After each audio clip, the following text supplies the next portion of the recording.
자, 안녕하십니까 여러분. 네, 안녕하세요. 혼돈의 시기였습니다. 네. 정말 미쳐버리는 줄 알았어요. 그렇죠. 자, 근데 이제 6.17 대책이 처음에 내용을 줬을 때는 뭐 지침도 없고 네. 해석을 할 수가 없어서 저희들이 네. 한마디도 못했어요. 근데 이제 좀 시간이 지나고 나니까 이제 하나씩 어느 정도 해석이 정리해 가더라고요. 그렇죠. 그래서 이제 조금 정리가 됐고, 처음부터 지침을 정확하게 내려줬으면 될 것을 뭐 대책을 내놓은 부서도 몰라. 뭐 어떻게 적용되는지 지들끼리도 뭐 얘기가 안 돼 있어. 이래서 참 문제가 많았죠. 네. 자, 이제 어느 정도 정리가 됐는데, 네. 문제는 정리가 되고 나니까 충격적이야. 그렇죠. 네, 소급한다. 아, 그거는 있을 수 없는 이야, 일이죠. 이게 참 이제 이게 소급이 됨으로 인해서 중도금 대출이 안 나오고 네. 계약금을 포기해야 돼. 네. 청약을 넣고 당첨이 되는데 계약금을 포기해야 돼. 음. 근데 이런 게 자고 나면 뭐 억씩 오르는 곳에서는 그런 일은 없어요. 그렇죠. 양주 같은 곳에서만 그런 일이 있는 거지.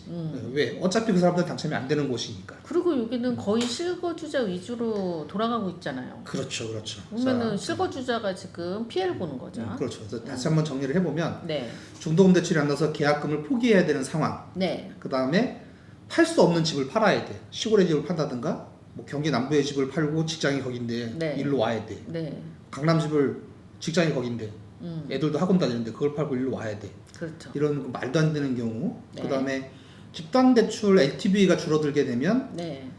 사실은 무주택자들이 가장 큰 피해를 보게 되죠. 그쵸. 돈이 없으니까 무주택자지, 집이 없어서 무주택자는 아닌데 맞아요. 10%포인트밖에 안 줄였다 하는데 10%포인트면 수천만 원이에요. 그러니까 이 돈을 서민들은 어디 가서 구할 수가 없어. 나가서 당장 수천만 원 구해줘야 그걸 어떻게 구해. 그럼요. 네. 돈 있는 사람들이 은행 가면 주지. 네. 그러나 무주택자는 그럴 수 없기 때문에 무주택자였던 거예요. 네, 그래서 하여튼 이렇게 해서 자꾸 피해가 확산되고 있는데 다주택자, 네. 1주택자, 무주택자 전부 다 피해가 확산되고 있는데 금융위가 이번에 아주 울고 싶은 애 싸대기를 정확하게 올려붙였죠. 네. 그거는 누구도 뭐 동의할 수 없어요. 그럼요. 소급하는 거에 대해서 보면. 그리고 이제 그 싸대기 올려붙인 사건이 이거야. 자, 여기에 보면 네. 집단대출 관련 사실관계에 대한 설명이라고 돼 있어요. 네. 그리고 참고자료 올려드릴게요. 그래서 신규 규제지역 지정에 따른 중도금 대출 등 집단대출에 대한 LTV 적용 기준은 그동안 일관되게 운영되어 왔으며 근본의 비규제지역에서 규제지역으로 신규 지정된 지역에서도 기존과 동일한 LTV가 적용됩니다. 라고 해서 서울 전 지역, 광명, 하남, 수원, 팔달 뭐 여러 군데가 지금 돼 있죠. 네. 자, 그런데 저는 이것만 넣는 게 되게 웃겨. 그렇죠. 자, 이렇게 넣을 게 아니라 네. 그렇다면 이 지정 사례 때 다주택자의 비율이 어떻게 되고 그렇죠. 그다음에 어느 정도의 세대가 계약금을 포기했었는지, 네. 계약금을 날리게 돼서 실제로 피해본 사례가 어느 정도나 됐는지, 그리고 그 포기한 금액에 대해서는 건설사가 어떻게 처리를 했고, 그러니까 이런 것들을 같이 첨부를 했었어야죠. 그렇죠. 모르는 거 아니에요? 그냥 국가기관이잖아요. 국가기관이 국민이 어떻게 피해가 될지도 모르는데 무턱대고 했고 나는 피해가 어떻게 발생할지를 모른다. 근데 기존에 이렇게 있으니까 이번에도 이렇게 한다. 이건 너무 무책임한 말도 안 거고 되죠. 저는 국가기관이 그렇게 일을 허술하거나 소홀하게 했다고 생각은 하진 않아요.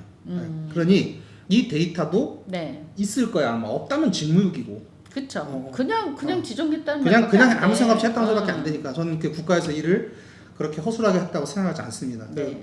그 자리까지 가기가 얼마나 힘든 곳인데 거기가 정말 엘리트들만 있는 곳이잖아요. 네. 자, 그리고 또 1주택자가 분양권에 당첨되어서 중도금 대출을 받아야 할 때 지금처럼 포기각서를 쓰고 네. 남부에서 북부로 네. 뭐 강남에서 양주로 뭐 이렇게 삶의 터전, 직장과 삶을 다 버리고 이 터전을 강제로 옮겨야 했던 사례가 있었는지 기존 사례에서 있었다면 그 세대의 비율이 얼만큼 되는지 네. 그 다음에 그 이주한 세대들이 있었다면 그 세대들이 어느 정도나 거기 살고 있었는지 여기에 대한 데이터가 반드시 수반돼야 설득력을 가진다고 봐요. 그렇죠. 네. 그리고 또 무주택인 경우 첫 네. 집을 분양받아서 네. 잔금 대출을 받을 경우 규제 지역이 아닌 곳에서 규제 지역으로 바뀐 경우 LTV가 얼마나 줄었었고 그 당시에 네. LTV가 줄어서 이 분양권을 포기한 세대 과연 이런 세대가 있었고 얼마만큼 있었는지 그 다음에 만약에 잔금을 다 했다 그러면 네. 그 무주택자들은 돈을 어디서 끌어서 했는지 이런 것들까지 조금 조사를 통해서 네. 상세하게 확보를 하고 음. 했어야 피해가 최소화되지 않았을까. 그렇죠. 그리고 지금 뭐 일관되게 운영돼 왔다 그러는데 그렇다 그러면 이 일관되게 운영한 이유가 있을 거 아니야. 그렇죠. 기존의 사례에서 피해가 거의 없었으니까 일관되게 운영했다고 생각이 되거든요. 그 데이터를 주셔야지. 그렇죠. 정확하게 주셔야 됩니다. 그래야지 납득할 수 있어요. 네. 자, 그래서 그 국가기관이 아까도 뭐 세 번째 말씀드리지만 이를 이렇게 허술하게 대충 했다고 생각하지 않습니다. 당연히 국가기관이 이러한 자료가 기존에 규제 지역이 아닌 곳에서 규제 지역으로 들어갔을 적에 네. 계약금을 포기한 사례가 몇 가구가 됐고 금액으로는 얼마가 되고 이런 것들을 다 산정한 자료가 있다고 생각을 해요. 그래서 그때의 자료와 지금의 피해, 네. 예상 피해 이 자료까지 같이 공개를 해주시면 네. 많이 도움이 될 것 같아요. 그렇죠. 그리고 이번 대책 설명을 보면 이 피해 자체가 존재하지 않는다고 보는 것 같아. 내가 보기엔 언급도 없이 그건 말이 안 되죠. 예전에도 이랬으니 이번에도 이렇게 하는 것이고 소급 아니다. 이렇게 이야기하고 있는데 실제 청약에 당첨되어 계약금이 납부하였으나 중도금이 나오잖아 계약금을 강탕을 당할 수밖에 없는 네. 이제 이런 피해자들이 발생하였음에도 불구하고 이것에 대한 피해를 최소화할 수 있는 것들에는 관심이 전혀 없어요. 맞아요. 그러니까 여기에 대해서는 굉장히 좀 실망스럽습니다. 그렇죠. 그래서 여기에 대한 게 우리들 조금 요구를 해야 될 것 같고, 네. 근데 여기에 대한 문제는 그냥 간단하게 기존의 데이터와 지금 데이터를 보니 네. 피해가 지금이 너무 크다. 그래서 이것은 기존처럼 적용하지 않고 그 전 것은 그 전에 LTV라든가 규제, 그다음에 공고일이 된 것은 네. 그 공고일대로 하겠다라고 하면 되는 거를 그렇죠. 이걸 이렇게 어렵게 푸냐 이거지. 그러게요. 예. 자, 그래서 기존 것은 그냥 기존 거대로 해주면 아무 문제 없어요. 이미 규제 지역으로 들어가서 규제 지역이 들어간 상태에서 알고 계약을 하는 것은 피해가 발생하지 않습니다. 그렇죠. 가만히 있는데 규제 지역으로 넣어놓고 소급을 하니까 피해가 발생하는 맞아요. 거거든요. 네, 피해가 발생하지 않게 해주시면 돼요. 답답합니다 정말. 예. 자, 그래서 정부는 피해를 최소화하는 방안을 빨리 발표해 주셨으면 합니다. 네. 그리고 이제 양주를 적용하면 정말 억울한 게 많아요. 많죠. 엄청 많죠. 양주의 경우는 억울한 게 더 많은 게 네. 이번에 지정된 극히 일부를 제외하고는 다 자고 나면 억씩 오르던 것이야.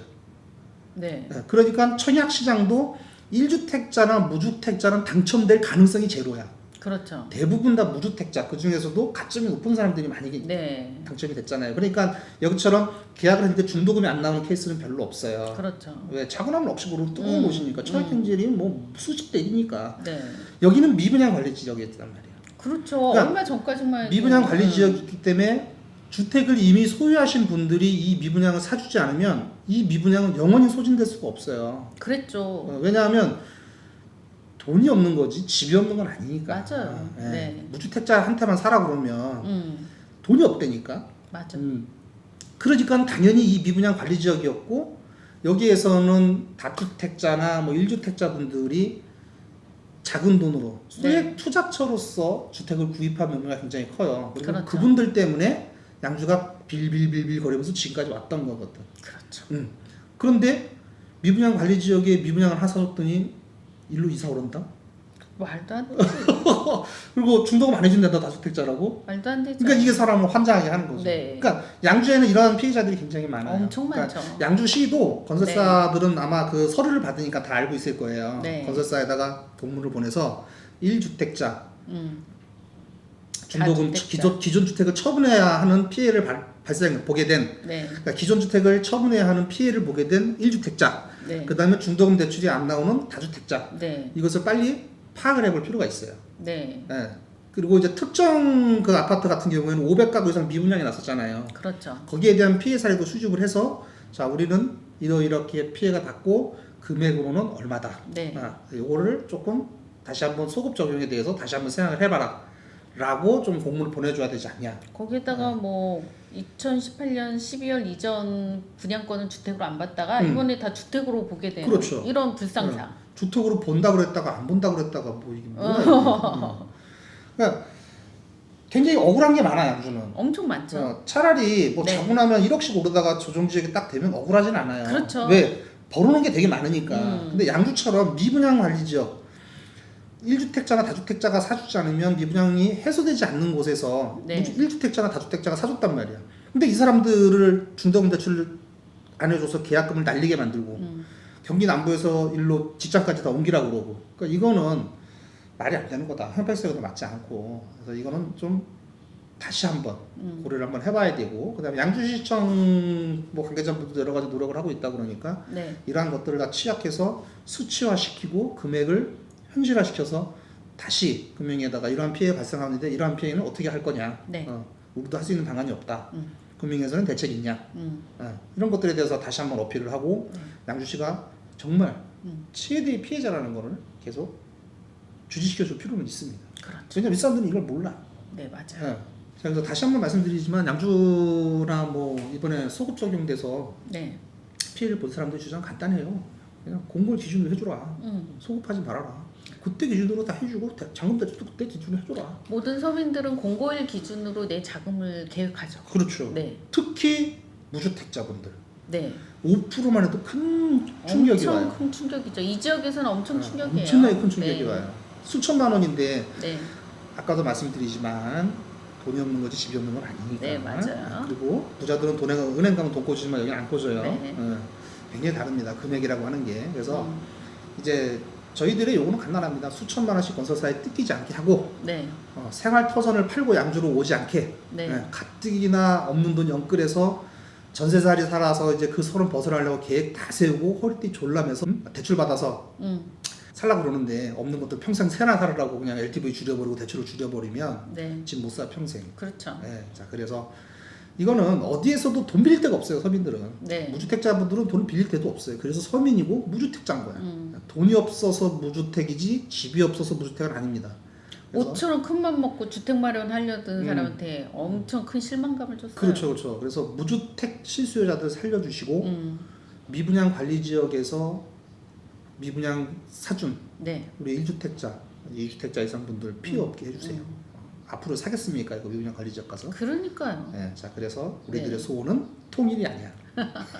내 집 마련. 내 집 마련. 없는 사람들 무주택자 3살이 네. 3살 지쳤어 이제 이사 다니는 거 지쳤고. 어쨌든 이번엔 선의의 피해자가 너무 많다는 거. 그렇죠. 네, 그래서 소급하지 말아주시고 네. 아주 간단한 상식들 이런 상식들을 계속 중앙부처에 요구를 하고 우리들의 어느 정도 피해가 있는지 걔네한테 요구를 해야 됩니다. 그리고 아까도 말씀드렸듯이 국가기관이 이를 이렇게 허술하게 하리라고 생각 안 해요. 기존의 데이터가 있을 겁니다. 그래서 기존의 데이터와 지금의 데이터를 비교를 해서 네. 과연 그때와 지금의 현실이 맞는 건지 그때와 지금의 피해가 똑같은지 이거 한번 비교해 보시기 바랍니다. 네. 자 그러면 다음 시간 다시 뵙겠습니다. 네.